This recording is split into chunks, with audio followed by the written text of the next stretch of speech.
Oi, chegando aqui, tive uma dificuldade na conexão. Acho que quando a gente troca de uma para outra, demora um pouquinho quanto até a outra conseguir salvar a live anterior. Então vamos começar a nossa próxima live dessa maratona fantástica, né? Que a gente está aqui chegando as pessoas. A Dani já está aqui. Me dá só um momentinho, Dani. Deixa eu só fixar. Vamos conversar com a Daniela Donação Dantas. Ela é médica da família. Vou convidá-la aqui para estar conosco. Deixa eu só fixar aqui o comentário. Aqui, já conosco sobre maternidade, dor e delícia. Então, obrigada aí a presença de todos, Ana Paula, Andres. Oi, Dani, Olá, chegamos. tudo bem? Tudo bom? A nossa maratona tá bombando, né? Assim, o dia inteiro, desde as 8 da manhã e vamos até as 22 horas. Que bom ter você conosco. Eu vou contar um pouquinho, né, para vocês, gente, que a Daniela Donação, ela é médica da família e ela trabalha, portanto, com pré-natal no SUS e vai conversar um pouco conosco sobre a maternidade, dor e delícia. Você pode se apresentar, tem 2 filhos, 2 partos domiciliares. Conta pra gente um pouquinho quem é você, Dani. Tá certo. Me confirma só se o áudio tá legal, se tá conseguindo me ouvir. Estou ouvindo bem. Legal, mudei aqui uma conexão, a internet estava meio estranha. Eu sou Daniela, eu sou médica de família e comunidade, mãe, mulher, né? Eu gosto de falar que eu sou um ser humano, né? Eu sou uma ser humana em busca de tentar entender que universo é esse que a gente vive. Vocês vão escutar aí atrás, minha filha tá chorando, tá aí passeando de sling pela casa com o pai. Então, Ah, porque tu tem só 2 meses, né? Você está no puerpério, né? Lia tá com 2 meses, é. Tá com 2 meses, agora 2 meses e meio, 70 dias, né? E eu venho trabalhando já há algum tempo, na verdade, com esse universo mais feminino, né? Não só com o universo da maternidade, mas passando por muitos lugares do universo feminino. Então, ah, acho que na minha formação de medicina de família e comunidade, eu já tinha uma entrada maior de tratar e cuidar de mulheres. Na primeira unidade de saúde da família que eu trabalhei, que isso tudo se iluminou, porque tinha uma dentista que tinha acabado de passar por um processo de parto humanizado. E aí ela fez a equipe inteira fazer uma formação de doulas, então todas as médicas foram fazer, as enfermeiras e tudo. E aí a gente meio que criou um pré-parto na unidade, a gente atendia as nossas próprias gestantes e tentava mandar elas no tempo mais adequado para o hospital. Aí fui fazer residência de medicina de família, apaixonei por atendimento ao parto domiciliar, atendi parto domiciliar por algum tempo. E aí fui mãe. Depois que eu fui mãe, não cabia mais atender ao parto, assim, para o que eu desejava da minha maternidade. Aí eu fiquei meio perdida por um tempo e fui trabalhar meu filho tinha 1 ano, fui trabalhar no Coletivo Feminista Sexualidade e Saúde em São Paulo, que é um lugar que trabalha com abordagem de ginecologia focada de um outro jeito, assim, que é essa desconstrução do machismo, desconstrução dos abusos perpetrados ao corpo feminino, mas num olhar da ginecologia e não do parto humanizado como era antes. E eu acho que esse caminho de começar a tratar de mulheres acabou me levando a trabalhar mais no ambiente particular, porque até então eu só vinha trabalhando no SUS, por enxergar no consultório um espaço de poder fazer esse cuidado integrado, né? E no consultório, enquanto médica de família, que cuida praticamente só de mulher, né? Eu brinco que eu virei ginecologista clínica nos últimos anos, né? Porque eu praticamente só atendo mulheres. E eu comecei a perceber o quanto a potência de ser mãe estava ali colocada também no meu trabalho, né? Não só com outras mães, mas também com... Mas também o meu nível de empatia pelas pessoas que eu atendia era muito diferente de antes de ser mãe. Então eu brinco que Uhum. a maternidade ela me atravessou de uma maneira que tudo que eu faço está atravessado pelos meus filhos, de alguma maneira, mas de uma maneira Sim, boa, não no sentido de anular, mas no sentido de potência mesmo. Então hoje eu sim. tô só mãe, né? Praticamente só mãe, com uma neném de 2 meses e meio. É difícil a gente fazer outras coisas, mas eu tô aqui nessa nessa delícia de descobrir o que é ser mãe de um de 13, de uma de 2, nesse momento tão guardado que a gente está devido à pandemia, né? Então, acho que Eu vou nesse. até lhe fazer uma pergunta que eu fiz também ao Paulo Noronha mais cedo, né?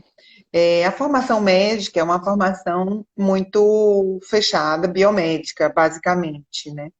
E aí vem você, faz uma opção por ser médica da família, que já não é uma opção dentro do universo médico das mais valorizadas, digamos assim, apesar de eu reconhecer que eu acho que é a medicina. Eu queria perguntar a você como foi fazer uma decisão por dois partos domiciliares dentro do universo dos seus colegas, por exemplo. Houve resistência? O que você ouviu? Como é que foi isso? Eu não falei porque eu sempre esqueço, mas eu me formei em medicina na Unicamp, né? Uma das Sim. faculdades de medicina mais tradicionais do Brasil, para o bem e para o mal, né? Eu acho que é uma formação muito interessante do ponto de vista técnico estrito, né? Essa coisa do pegar mão de ser médico, né? Hum. Mas é um lugar em que você aprende os vícios da medicina muito pesados e muito difíceis, né? Essa coisa da hierarquização médica. Então, o atravessamento de ser uma médica formada pela Unicamp, ele é pesado, né? Porque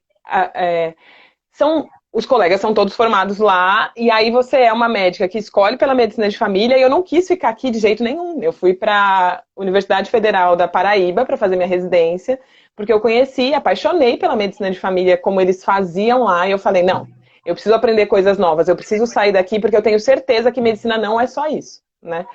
E a partir dessa escolha, eu brinco que o caminho é todo contra-hegemônico. Não, não tinha mais volta, assim. Então, o que eu percebo é que é um estranho no ninho, né? Eu já era estranha enquanto estudante de medicina, né? Não conseguia me adaptar àquela linhagem de tipo, não, mas por que as coisas têm que ter assim? Essa pedagogia do sofrimento, essa pedagogia da retirada de autonomia dos seres que a gente cuidava, isso para mim não fazia muito sentido, mas eu não tinha muito aprofundamento, eu não entendia o desconforto, né? Você não entende Sim. de cara, você vai fala assim, não, peraí, aí a vida vai te mostrando que existem outros jeitos de fazer e outras maneiras de fazer. E quando eu optei pelo parto domiciliar, mesmo os meus amigos próximos, eles olhavam e falavam assim, mas pra que você está fazendo isso? Né? Lá no Léo. Falava, gente, eu atendo parto domiciliar, não tem nenhuma condição de eu não querer um parto domiciliar, sendo que eu posso, né? Sendo que eu sou totalmente elegível. E aí eu costumava brincar com eles e falava assim, olha, se eu tivesse na Alemanha, isso não seria um debate. Então, finge que eu sou alemã, sabe?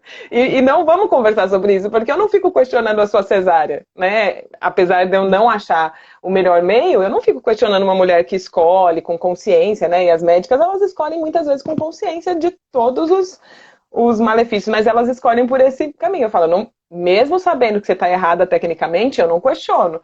Então não me questiona, né? E era sempre essa briga, assim. E eu sinto que tinha um peso de olhar e falar assim, mas e se der errado? Até meio que uma torcida contra, sabe? Por parte Sim. dos meus colegas. E nessa época eu trabalhava num hospital, eu estava trabalhando por um convênio, e aí tinham os ginecologistas que trabalhavam próximos da gente, assim. Nenhum deles ficou sabendo que eu ia ter um parto domiciliar, mas de maneira nenhuma. Eu não falava sobre isso, né? Eu não falava sobre parto domiciliar, sobre humanização, porque eu falava, gente, ok, a gente precisa militar, mas eu não vou trazer isso para o meu parto, eu não quero ficar ouvindo essas ressonâncias e essas vozes, né? Mas é muito mal aceito, mas é de uma maneira que a hora que a pessoa escuta, ela não consegue nem disfarçar. Nem disfarçar, é só É assim, verdade. hã? Né?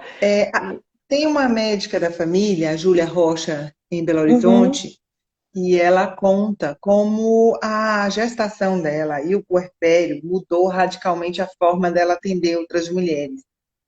Você também passou por essa transformação pessoal que acabou levando para a sua prática como médica da família? Que tipo de escuta você faz hoje que não fazia antes por ter vivenciado o processo de gestação e maternidade? Nossa, isso para mim é muito profundo, assim, né? Lembrando de como isso se deu, é até emocionante. Meu filho nasceu, e aí eu olhei e falei, eu não quero mais trabalhar. Eu não quero mais atender. Porque para atender desse jeito, eu não quero mais. E eu tava meio decidida a ficar assim, trabalhar se precisasse de dinheiro, mas não queria mais investir na profissão. Porque eu tava muito desapontada com a clínica que eu podia oferecer, né? Mesmo tendo várias bagagens, eu olhava e falava, não, não é isso, não é isso que eu quero fazer, tá muito pequeno, é muito limitado. Então eu fui abandonando os trabalhos, eu não voltei, eu fui não voltando para os empregos. Sim. E eu sempre trabalhei no SUS, né? Desde a minha formação até eu engravidar. E aí eu falava, não tem mais como eu voltar para um ambiente em que eu vou atender em 15 minutos, eu não consigo mais. E aí foi uma quebra para mim de paradigma muito, muito grande, porque eu não conseguia me enxergar trabalhando num ambiente privado. E aí, aquele ambiente que eu tinha como ferramenta de trabalho já não me servia mais. E aí eu brinco que, na verdade, quem me salvou nesse lugar foi o Coletivo Feminista Sexualidade e Saúde em São Paulo, em que elas fazem, desde a década de 80, quase 40 anos, o que elas chamam de ginecologia feminista. E aí eu consegui voltar a trabalhar. Porque já não fazia mais nenhum sentido. A O que escuta, é a né, ginecologia feminista? A ginecologia feminista, acho que dá para traduzir bem para uma ginecologia para autonomia, né? Então, Sim. é passar pela desmedicalização do corpo feminino, mas mais do que isso, é tirar esses atravessamentos machistas e patriarcais que vão definindo o que a mulher precisa fazer para ser saudável, né? Então, a ginecologia feminista, ela redefine o lugar do que é saúde da mulher. O que é saúde das mulheres, né? Então, porque a gente pensa não só nas mulheres cis, como a gente chama, né? A gente vai pensar nas mulheres trans, nos homens trans, nos não binários e todo esse escopo de como a ginecologia tradicional pode ser violento para essas pessoas.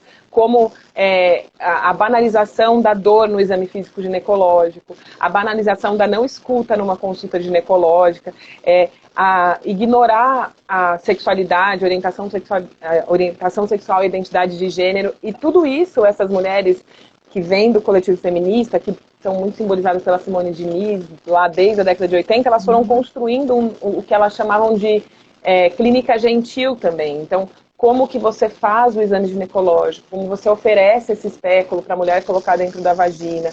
E a gente tem espelhos, e as próprias mulheres fazem o exame com o espéculo na mão, elas introduzem, elas sabem os limites. Então, é muito diferente, é uma quebra de paradigma muito forte. Quando eu encontrei com elas, eu falei, posso voltar a trabalhar. Porque isso dá para fazer. Porque aquela coisa, a toque de caixa, só para ir resolvendo...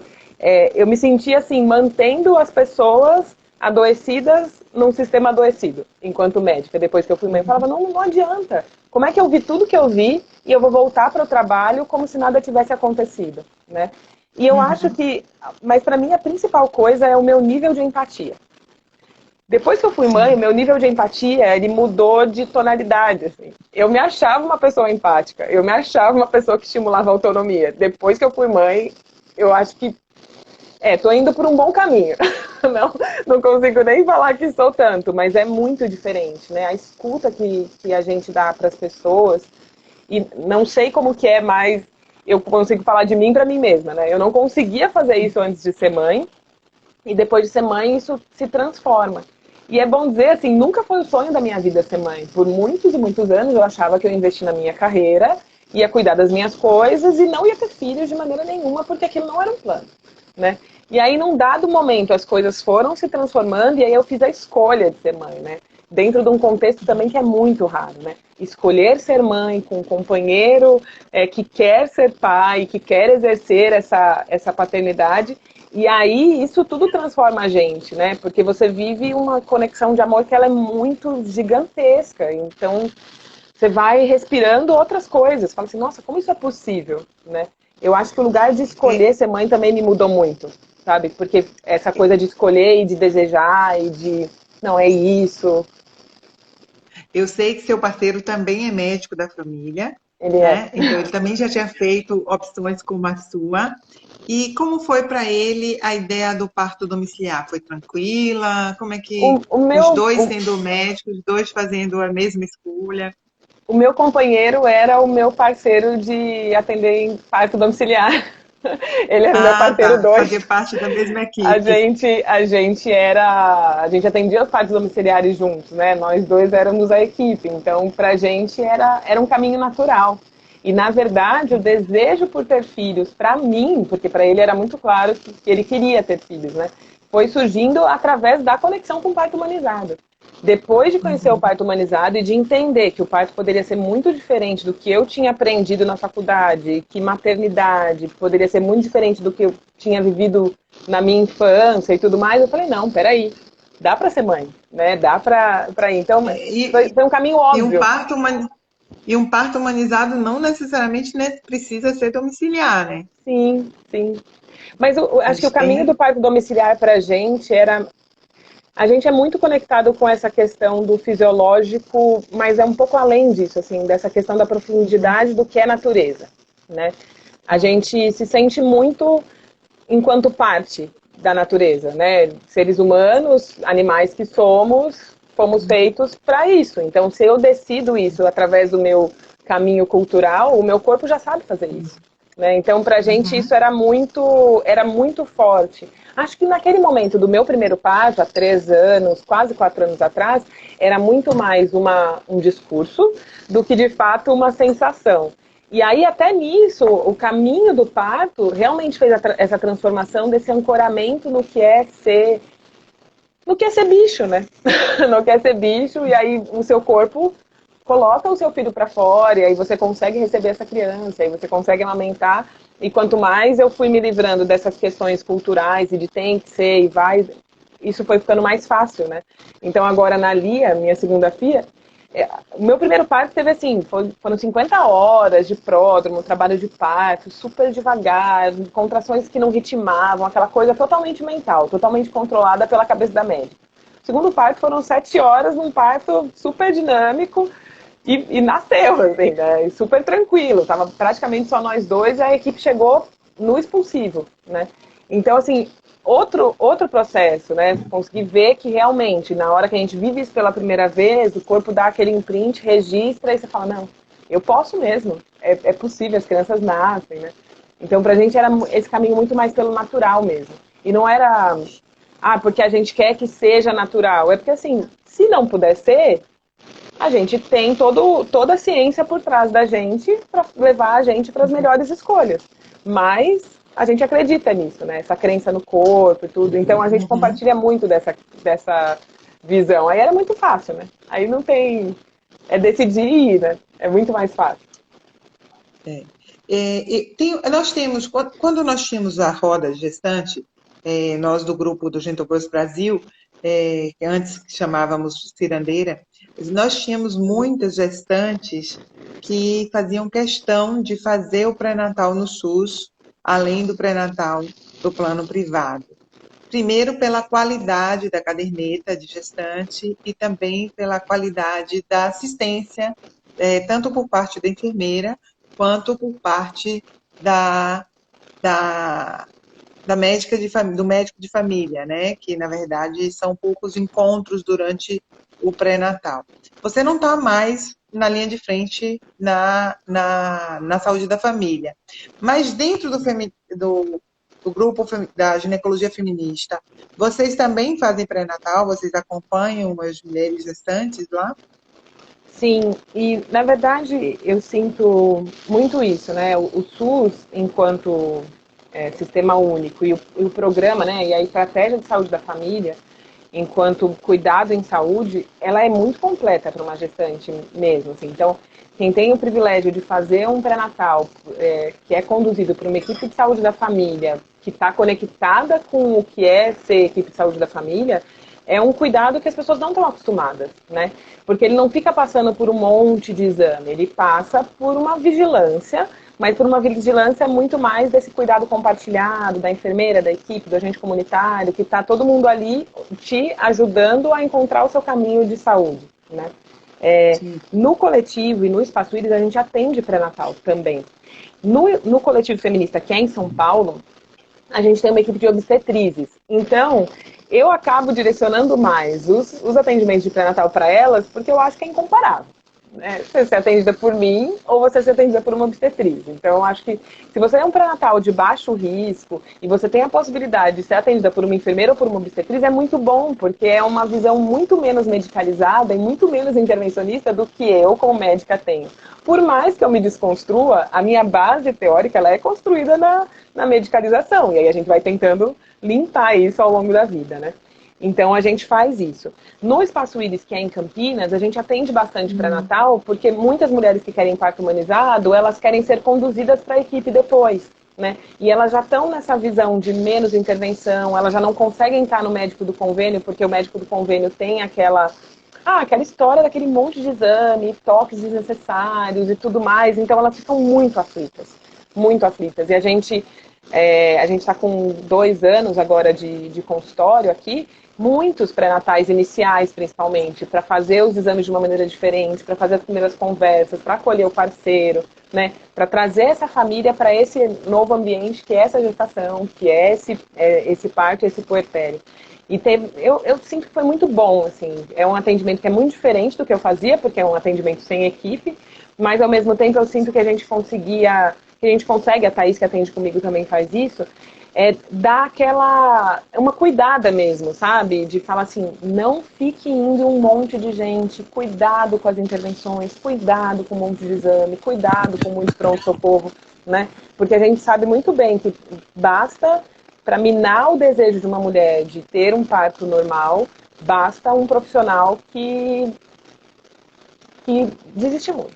É só isso que ela Basta precisa. que coloque uma pulguinha atrás da É orelha. uma, é Ela uma. só já faz estrago, né? E aí, não é ela sozinha, né? Porque a gente está imersa numa cultura que não acredita nesse corpo feminino enquanto potência geradora de vida. E aí, se você escuta de um profissional que você não pode, o que você vai fazer? Você vai acreditar que você não pode, né? Então, eu converso muito isso com as mulheres. Eu falo assim, não fique indo em um monte de médico. Você não precisa de milhares de consultas de pré-natal no começo. Vale muito mais a pena ir para um grupo de doulas, para um grupo de casais, né? Vai fazer yoga, vai meditar, vai fazer outras coisas e se Agora você vai limite. incluir o workshop Gentle Birth. Vou incluir. Não, achei o máximo, né? Mindfulness é Sim. fantástico para as pessoas. Todo mundo deveria conhecer isso e ter isso como uma ferramenta, né? E eu Sim, orientava e muito é isso para simples, elas. porque como é um aplicativo, ela vai fazer uso pessoal em casa, né? Se for só o aplicativo, né? Se ela Sim. não quiser fazer o workshop. E uma Então, é coisa que eu muito. oriento muito no pré-natal, Mona Lisa, às vezes eu falo para elas, espera um pouquinho. Não vem tão cedo para fazer esse pré-natal. Não vem com 6 semanas, com 8 semanas. Vem com 8. Aí a gente vai fazer esse ultrassom aí lá para as 10, 11 semanas. Eu não sei se você tenha dúvida, né, da data de última menstruação e a gente vai precisar de um ultrassom antes para datar. Mas você tá com certeza, tá bem orientado, vem um pouquinho mais para frente, que é aquela hora que o bebê já ficou, né? Ele já decidiu ficar com você já tá mais firme, aquele maremoto do primeiro trimestre já deu uma acalmada, você já está indo para um momento de, olha, vai ter um bebê mesmo, de verdade. E o que acontece, na verdade, é muito o contrário. As mulheres descobrem que estão grávidas e elas vão rapidamente a um consultório qualquer, porque precisa fazer os exames, teoricamente, né? E aí é uma chuva de tragédia, assim, uma mulher que nunca engravidou, que não está preparada para aquilo, que não conhece tecnicamente o que está acontecendo, e aí ela fica passando por uma chuva de intervenções e de falas e de coisas, e aí ela se perde naquilo. Várias vezes eu vou lá e tento dar uma resgatada e encaminhar para outro profissional, para outro lugar, porque é muito medicalizado, né, o pré-natal. É muito medicalizado, é muito faça esse É, exame, faça. É demais. e E como isso. eu tô falando com você de Portugal, né? E em Uhum, 2016 eu morei na Irlanda. Lá o pré-natal começa com 12 semanas. Antes de 12 semanas não se inicia as consultas de pré-natal. E, assim, há um número muito pequeno de exames que são necessários, que são exigidos, que estão ali, parece que 2 ultrassons, um no início e outro exatamente. no final e acabou. Uhum. No Brasil, se for falar disso, é um escândalo, porque é uma ultrassom por cada vez que você vai ao médico, né? E acaba que as consultas se resumem a entregar exame e receber pedidos de novos exames. E aí o Uhum. espaço da escuta fica substituído por essas duas ações. Não resta o espaço da acolhida. Fora aquele discurso assim, vamos conversar sobre o parto? Não, agora não. No momento certo, nós falaremos sobre isso. Toda vez que Uhum. alguém responde isso, a gente já sabe que é Pode mudar de porque médico. a indicação será uma cesárea, né? Exatamente. Pode mudar de médico se você quer um parto natural, que você não vai ter. É. A E minha aí o orientação é assim, é espaço da bem escuta. clara mesmo, sabe, Monais? Eu falo, não, essa fala aí não cabe para quem vai te acompanhar num parto natural. Não cabe. Não vai ser. Fica atenta. Para as mulheres que querem, né? Eu não vou ficar enfiando isso na cabeça da mulher que não está pensando nisso. Não Sim, vou trazer isso. Eu acho que. Mas as mulheres que trazem esse desejo, eu acho que é nossa função falar. As mulheres que não trazem, não é que eu não estimulo o parto natural. Eu converso sobre como é melhor fisiologicamente um parto natural, mas eu não fico ali demonizando uma cesárea, que às vezes é a única coisa que ela consegue, né, mentalmente, dessa realidade. Mas para as mulheres que sim, trazem um desejo muito forte de parto natural, essas armadilhas, elas têm que ser muito bem amarradinhas e tiradas do meio do caminho. Porque você que acompanha mulheres gestantes e no puerpério, você deve ver isso, que é aquela mulher que estava iludida com o obstetra e ela queria muito, e na hora que ela descobre que ela foi enganada, isso é aterrador de uma tal maneira que isso vai fazendo uma bola de neve e aquela mulher vai precisar de muito cuidado sobre aquilo depois. Então, para as que sim. desejam, a gente tem que ser bem clara, não faça isso, não faz isso, porque isso não vai te levar, né? Sabendo que existe sempre a possibilidade de você precisar de uma cesariana, caso algo aconteça, mas Sim, no pré-natal de baixo risco, eu não lembro a porcentagem, mas eu acho que é menos de 5% no pré-natal de baixo risco, né? Já selecionando sim. as gestantes que são, que tá tudo bem, que estão bem de saúde. E eu sinto muito esse lugar, sabe? Esse lugar de.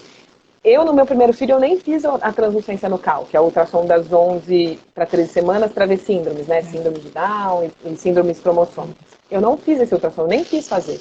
Eu fiz o ultrassom Eu das também 20 não semanas. fiz. Fiz o das 20 Foi uma opção, semanas. não. É.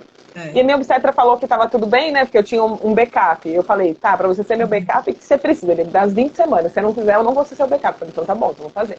Porque eu nem queria fazer ultrassom, eu tava tranquila. Na segunda eu já fiz. Eu quis fazer a translucência nucal e aí fiz a das 20 semanas. Mas eu também sinto que o excesso de ultrassons ele é muito negativo para as mulheres. Porque se você pega um ultrassonografista que não está alinhado exatamente com o preceito da humanização, você mina o seu parto natural, porque ele vai te achar um problema. E seja ele qual for, pouco líquido, bebê pequeno, bebê grande, cordão, aquela história toda. Então, eu acho que a gente subestima muito o potencial de prejuízo que um exame pode fazer para as pessoas. É porque eu acho que, especificamente falando sobre ultrassom, o que eu acho mais grave é a construção, é a desconstrução de uma conexão da mãe com o bebê. Ela deixa de olhar para dentro dela e saber se o bebê está bem para esperar vê-lo numa TV, numa tela, como se ele estivesse fora do corpo dela. Então, Uhum. e isso quando vai se repetindo uma vez, duas vezes, três vezes, 10 vezes uma ultrassom, ela vai cada vez mais construindo uma compreensão de que ela só encontra, entre aspas, esse bebê quando ela vai naquele consultório e olha ele na televisão. E esquece que ele está dentro dela todos os dias, 24 horas por dia, que ela precisa cuidar dele dentro dela, né? E cuidar desta relação estando dentro dela, antes até dele nascer, né? Então, eu acho que o ultrassom acaba tendo esse efeito, que é um efeito sobre a condição de conexão, mas é um efeito sutil, né? Não é visível, não Nossa, é que algo que você lindo. possa mensurar. Lindo, Mona Lisa, Eu vou usar escrevi. isso. Achei lindo. Nunca tinha pensado por É, isso, mas eu acho que era essa a sensação que eu tinha. é, É é, isso. é, eu fiz um artigo sobre isso, posso até lhe mandar depois, mas eu falo da secundarização desta conexão. Você retira essa conexão direta e coloca um anteparo no meio dessas duas pessoas, que é a tela, né? Você tira de dentro do corpo e bota numa tela de TV.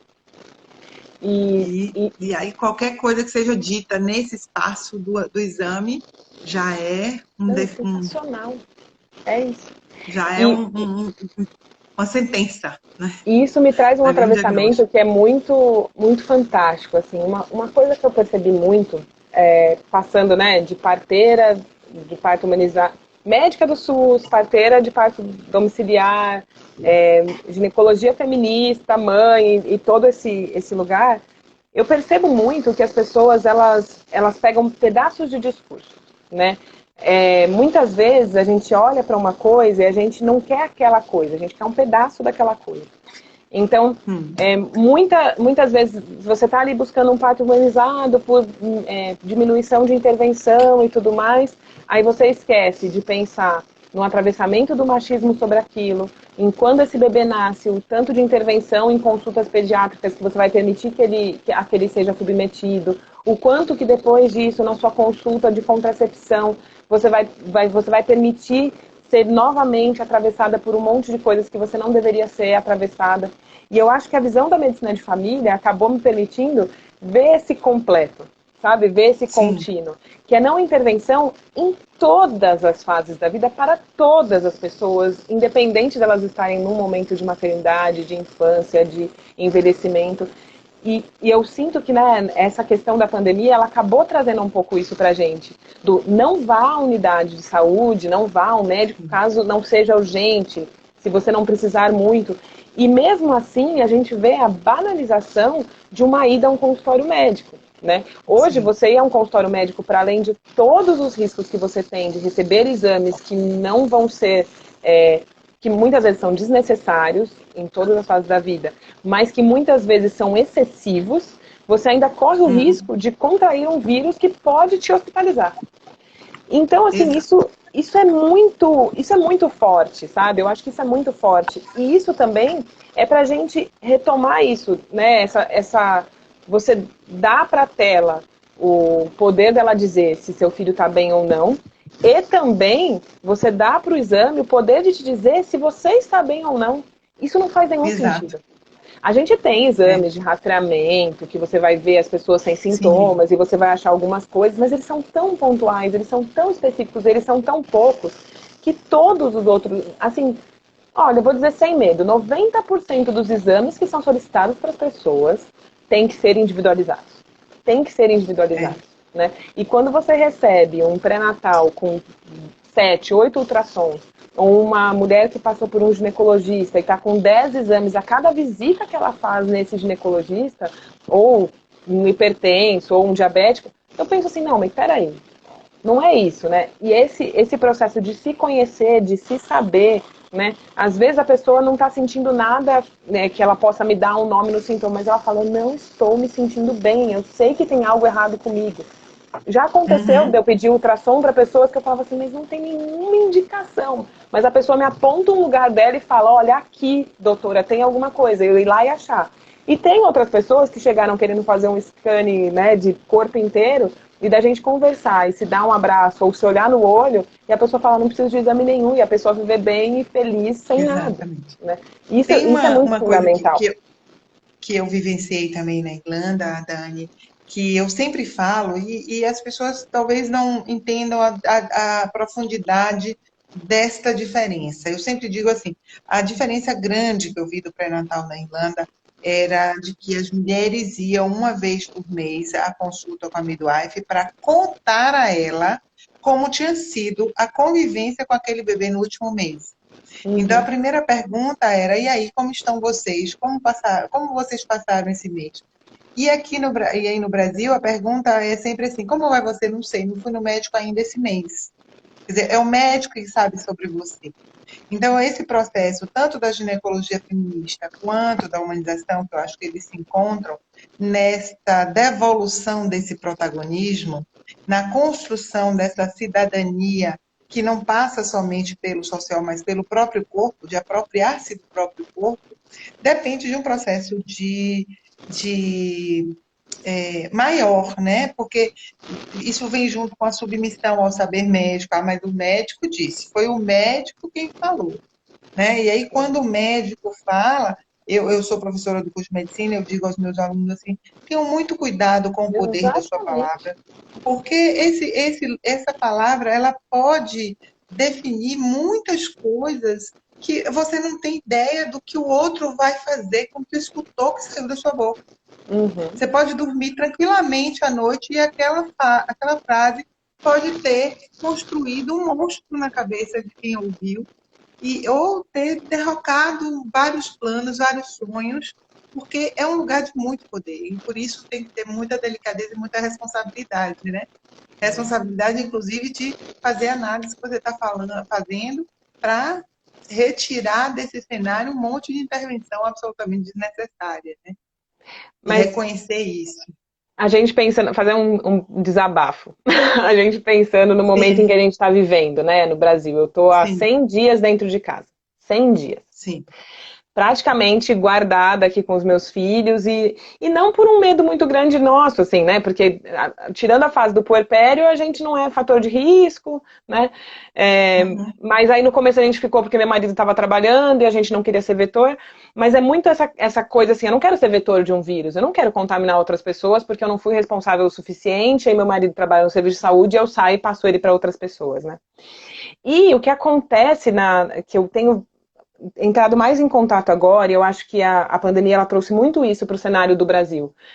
A gente tem uma cultura que ela responsabiliza o outro, ela culpabiliza o outro e ela espera o heroísmo do outro. Então, o meu Sim. problema, ele vai desaparecer na hora que um super-herói fantástico, né? E aí a gente pode usar qualquer um dos atravessamentos políticos que a gente teve aí nos últimos anos, ou, enfim, vai resolver todos os meus problemas. E isso tem uma certa verdade, né? A ponto de é muito importante que você tenha um governo que resolva, que pense nos Uhum. problemas gerais, mas se eu não tomo para mim a minha parte, não tenho o que fazer. Então, eu brinco Exatamente. muito isso, né? No Espaço Íris, a gente agora tem experimentado essa coisa de fazer consultas à distância, né? Então, a gente consegue ampliar um pouco o leque e atender pessoas que estão mais distantes da gente, né? Quando não precisa de um exame e tudo mais. A gente traz muito isso. A minha consulta, ela é para a pessoa que quer cuidar dela mesma. A pessoa que não Uhum. quer, não adianta passar comigo. Não adianta, porque não é esse diálogo. A pessoa que fala assim, não, me dá um remédio que resolva. Não existe. Para quase nada existe um remédio que resolva. Existe um conjunto de sistema, né? Existe um sistema de vida que vai resolver as tuas questões, os seus problemas, os seus sintomas, que vai amenizar as suas dores, né? E isso Então, vale tanto para o parto, porque a gente já falou em outras exatamente. lives, quantas vezes as mulheres acham que porque pagam uma equipe humanizada, porque pagam uma doula, está tudo resolvido, como se ela não tivesse que se apropriar do que está acontecendo naquele corpo, que ela não precisasse se preparar emocionalmente, mentalmente para aquele momento, como se ela não tivesse efetivamente de estar presente E as naquela presença equipes radical do mindfulness, né? As equipes de parto humanizado, né, aqui têm enfrentado um problema que ele é muito sério, que é se fulano não estiver, não vai dar certo. Não. Você tem que estar É. lá, o seu bebê tem que estar dentro de você e vocês dois têm que achar esse caminho do parir, né? Então, assim, aí a parteira X, se a parteira X não vai, as mulheres entram em colapso e aí não consegue parir porque a parteira não foi. Isso não existe. Não dá para você vincular o seu parto a um profissional, né? Tanto é que a gente está tendo vários reequilíbrios de equipes no Brasil, várias equipes que estão ficando maiores, e eu sinto isso muito positivamente. Eu acho isso fantástico, porque você é acompanhado por uma equipe que às vezes vai ter 7 ou 8 parteiras, e a depender da disponibilidade, depois de você ter entrado em contato com todas elas, entender qual é o protocolo daquele, né, daquela equipe, você vai poder ser atendida por uma das duplas que vai estar disponível ou não, e isso está sendo mais trabalhado, está sendo mais trazido, e isso é muito importante. O parto é da mulher e do bebê que está dentro dela, essa conexão ela é muito forte, né? Eu tive 2 partos muito, muito diferentes uns dos outros, e no meu segundo parto, agora, dali, eu tive uma distócia de ombro. E eu Hum, falei, durante a minha gestação inteira, eu falava, não sei, é estranho, parece que ela não está no lugar certo. Eu nem sabia exatamente o que eu queria dizer com aquilo. Na hora do meu expulsivo, eu avisei a equipe. Eu falei, não vai nascer, pode fazer uma manobra. Elas olharam assim, eu falei, não vai, gente. Eu já pari uma vez e eu sei que ela tá presa. Assim, do meu jeito, né? Naquele momento, lógico que não foi com todas essas palavras. E aí elas fizeram a manobra para desprendimento do ombro e a Lia nasceu e deu tudo certo. Mas eu sabia o que estava acontecendo. Na hora que eu senti o círculo de fogo, né? Que é o momento final do parto. Uhum. E a cabeça não desceu do jeito que eu esperava que ela descesse, eu falei, não vai descer. E eu já sabia isso antes, eu sentia que eu estava preparada para isso. Vai explicar, não tem nada técnico, não é porque eu sou médica, porque no meu primeiro filho eu não conseguia ter essa sensação de, ai, tá perto, tá longe. Mas era assim, eu sabia, de alguma maneira eu estava avisada dentro de mim e dentro da conexão com aquele bebê de que a gente Exato, eu ia ia falar isso, precisar de tem a ver com a ajuda. conexão, né? Eu sabia que eu ia precisar daquele delivramento, assim, mas não sabia como. Na hora que ela nasceu e foi uma distócia de ombro, né, que o ombro fica presinho lá, falei, era isso. Uhum. Era isso que eu estava sentindo durante o pré-natal inteiro. Eu senti isso o pré-natal inteiro. E o que a gente faz com as nossas intuições? A gente joga elas fora. Porque um médico disse que Exato. não tem nada a ver. Como assim, né? E aí a gente mistura elas com medo, e aí a gente se alimenta de medo em vez de se alimentar de intuição, né? Então, para mim, esse caminho intuitivo da maternidade, ele é o mais perfeito e é o que muda a vida das pessoas, né? Se eu posso ser a pessoa que eu sou hoje, é porque a maternidade me ensinou a intuição, de verdade, sem firula, né? É de escutar e falar, ai, tá bom, vou ter que dar ouvido E para essa voz. o convite do Gentle Burst é exatamente esse, vai muito ao encontro do que tudo que você está falando, porque é um convite de separar o que se escuta, priorizar histórias positivas, afirmações positivas, retornar para dentro de si mesma, né, reconstruindo crenças, né, remodelando essas crenças através da auto-hipnose e buscando o foco e a conexão através do mindfulness, né? Então, é nessa conexão e nessa interiorização é que reside a potência e todo o recurso que a gente precisa parir. Para parir Sim. a nós mesmos, para parir nossa família, para parir uma sociedade mais justa, para parir um filho, né? Tudo Uhum. vai ser parido a partir desses recursos que a gente precisa desenvolver, dessa conexão que a gente precisa desenvolver com a gente mesmo, com o mundo e com a natureza. Com essa natureza que também, que o nosso corpo faz parte dela, né? Sim. A gente fica pensando sempre na natureza como fora da gente, né? E ela está dentro da gente. Bom, Dani, eu queria agradecer muito a sua presença. A gente está terminando, acho que a gente tem 3 minutos. Olha, E aí eu passou. queria que você que você desse uma dica, um portal, um livro, uma música, o que você Sim, quisesse deixar aí para as pessoas que estão nos assistindo. Essa legal. live vai ficar gravada e as pessoas podem continuar assistindo no futuro. Então, a palavra é sua. Agradecer muito, Monalisa, esse nosso encontro, né? Depois não dá Virtual. nem para explicar, né, como a gente se achou e uma coisa muito boa. E o que eu queria trazer são duas coisas que me apoiaram muito, muito mesmo nesse processo de maternidade. Eu gosto muito dos livros da Laura Gutman, que é o clássico, né, o Maternidade Encontro com a Própria Sombra, mas eu gosto muito do O Poder do Discurso Materno. Aquilo para mim foi um virador de chave, não só na minha maternidade, mas na minha vivência enquanto ser humano. E tem um casal, no meu casal de terapia, eles me salvaram no puerpério do meu primeiro filho, que eles chamam Intimidade Consciente. E eles trabalham muito com Gestalt, com Tantra, mas numa coisa muito responsável, muito cuidada, sem essas coisas de modismo, sabe? E Sim, esses dois lugares, eles conseguiram me trazer exatamente para esse lugar da nossa força interior, né? Porque a gente está num momento que é muito manual, né, Monalisa? Aí a pessoa vai lá e pega o sim. aplicativo e quer cumprir toda a tarefa do aplicativo e nem se Aham, conecta com a mensagem, né?